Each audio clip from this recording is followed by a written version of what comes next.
जय हिंद दोस्तों। मेरा पुराना वीडियो नया भारत नया चैलेंज लगता है आप लोगों ने देखा होगा। आपके बहुत अच्छे अच्छे विचार भी मुझे प्राप्त हुए हैं। आपने उसको लाइक किया है, इसके लिए धन्यवाद। अब इसी श्रृंखला को आगे बढ़ाते हुए आज मैं एक विचार लेकर और आया हूँ।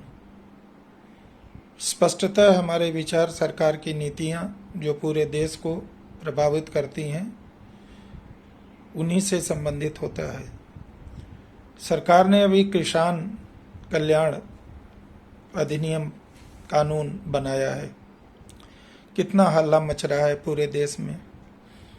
विपक्षी दल हाय तौबा मचा रहे हैं। सरकार के पूर्व सहयोगी दल अकाली दल की एक मंत्री थी, उन्होंने इस्तीफा भी दे दिया है। मित्रों, एक चीज जो मुझे समझ में आती है वो शायद आपको भी समझ में आ रही होगी कि जब से पूर्ण बहुमत से भाजपा की सरकार केंद्र में बनी है तो लोग, खास करके ऐसे राजनीतिक परिवार जिनकी पारिवारिक विरासतों ने इस देश को अपनी बपौती मान लिया था या इस देश के किसी राज्य को अपनी बपौती मान लिया था, ऐसे परिवारों को सरकार की कोई भी नीति जो देश के निर्माण में सहायक हो, देश के किसानों, मजदूरों और उसकी जनता की भलाई की हो, देश की भलाई की हो, राष्ट्रवादी हो, वो उनको पसंद नहीं आती। चाहे वो सीएए का अधिनियम हो, चाहे वो इसके पहले लाया गया ट्रिपल तलाक हो, बीच में एक अधिनियम शिक्षा पर भी लाया गया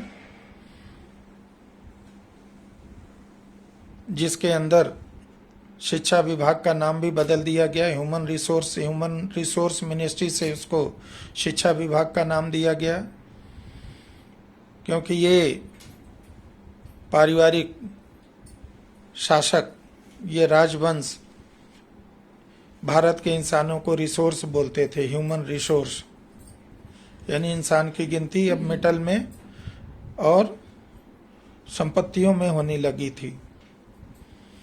खैर, मैं उस पर नहीं जा करके खाली आपको आज किसान का जो हितकारी कानून बना है उस पर बात करना चाहता हूं। मोदी सरकार की एक बहुत ही अच्छी नीति है। किसी भी कानून को जिससे जनता का भला है उसको बिना छेड़े मोदी सरकार उस कानून में के सप्लीमेंट्री कानून बनाती है, जिससे किसान का वह गैप या जनता का वह गैप जो एग्जिस्टिंग कानून से पूरा नहीं होता हो वो भी पूरा हो जाए। उदाहरण के लिए इस किसान कानून के तहत आप देखें कि किसान को एमएसपी निर्धारित है, राज्य सरकारें भी निर्धारित कर सकती हैं, केंद्र भी निर्धारित कर सकता है। एमएसपी को नहीं छेड़ा गया है, उस अधिकार को नहीं लिया गया है वापस। फिर भी विपक्षी दल, राजवंश के लोग शोर मचा रहे हैं, किसानों को भड़का रहे हैं कि एमएसपी का कानून हटा दिया गया। अब दूसरी बात आती है एपीएमसी। किसी भी एपीएमसी को कानून को खत्म नहीं किया गया है। एपीएमसी जैसे हैं, जैसे काम करती हैं वैसे काम करती रहेंगी, उसमें कोई बदलाव नहीं है। और उस पर जो भी राज्य सरकारें जैसे नियम बनाती थी बना सकती हैं, केंद्र सरकार भी नियम बना सकती है। अब तीसरी बात आती है कि इस एमएसपी और इस एपीएमसी के अलावा किसान की उपज को कौन खरीदता था? आपके पास क्या इसका उत्तर है? उत्तर नहीं है तो हम बताते हैं।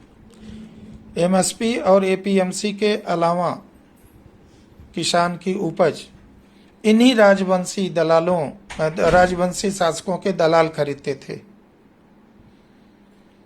उन्हीं दलालों को हटाने के लिए मोदी साहब ने ये कानून लाया है, जिसके अंदर कॉन्ट्रैक्ट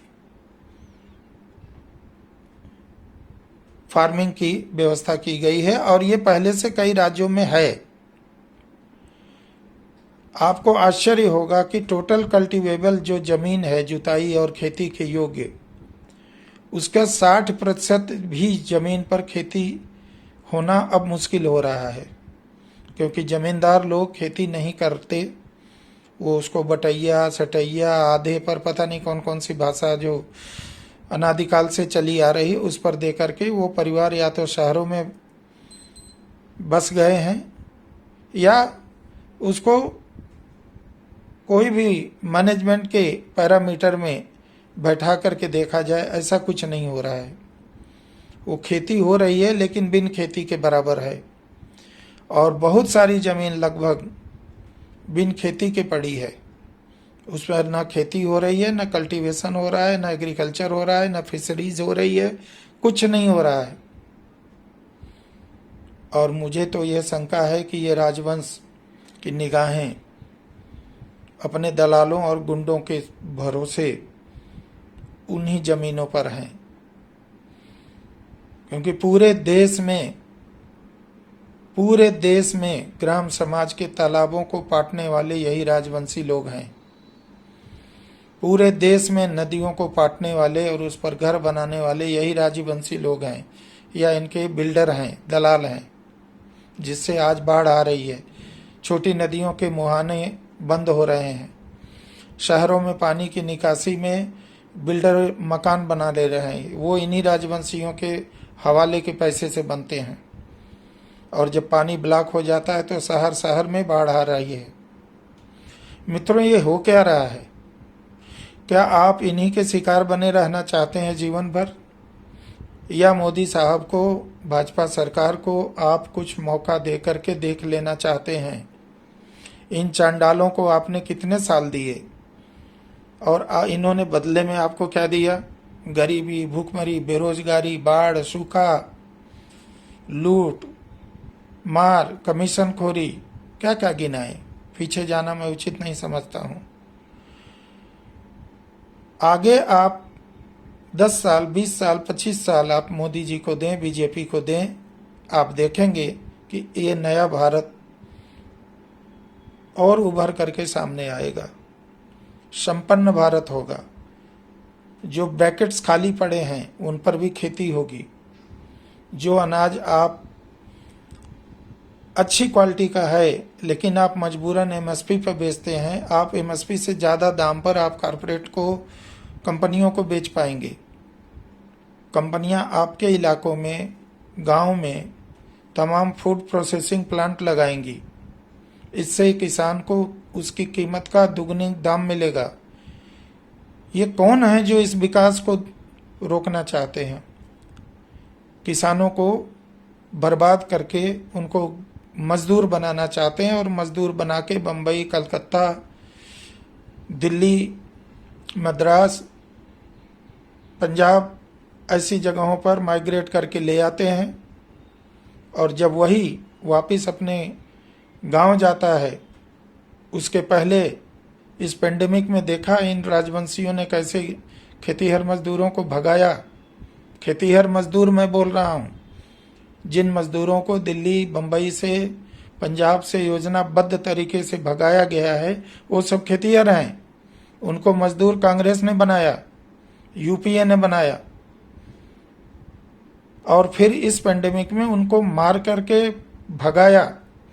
अब वो गांव में खेती करने जा रहे हैं तो उनकी खेती या तो गांव में इनके दलालों ने जब्त कर रखी है, जमींदारों ने जब्त कर रखी है, कब्जा कर रखी है, तालाबों को पाट लिया है, उनके खेतों पर कब्जा कर लिए हैं।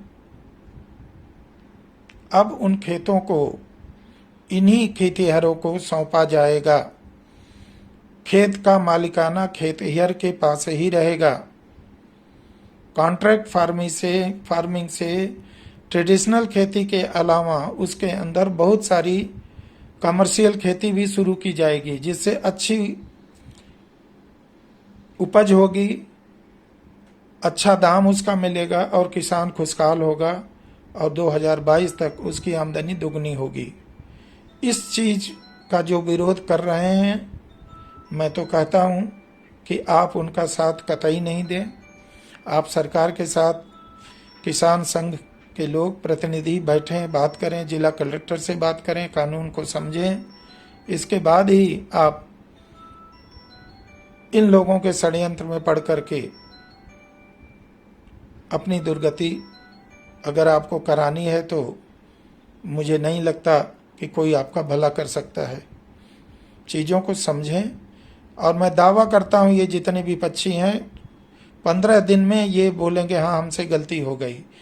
ये इस समय इसलिए आग लगाना चाहते हैं कि देश की सीमाओं पर फौजें खड़ी हैं, देश के ऊपर संकट है, इसलिए कुछ न कुछ आग लगा करके रखना चाहते हैं।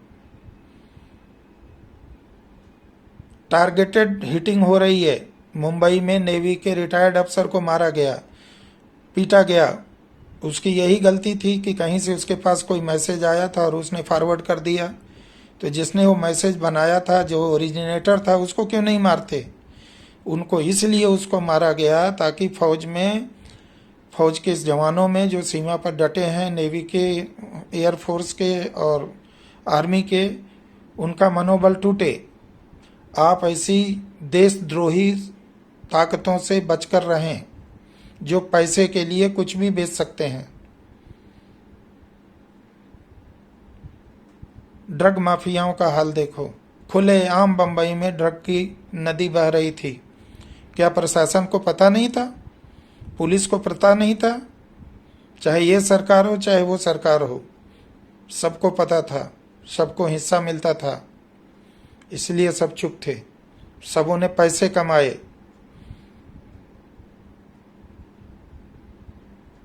₹10 लाख किलो की कोकीन 1 करोड़ रुपए किलो के भाव से बिकती है।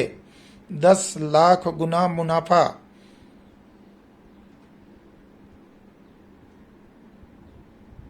कौन नहीं इसमें पड़ा होगा वो तब बताओ आप। मैं तो सरकार से आह्वान करता हूं कि सरकार चाहे सेना को भेजना पड़े, चाहे किसी को भेजना पड़े, ऐसे लोगों की नौकरियां भी लें। इन्होंने जो ड्रग के पैसे से प्रॉपर्टी बनाई है उनको भी कब्जा करें, उनको बेचें। 4-6 इनकाउंटर करें जो इसके बड़े ड्रग लॉर्ड हैं। अरे आप दाऊद को क्यों पाकिस्तान में ढूंढते हो? दाऊद की तो पूरी सेना बंबई में बैठी है।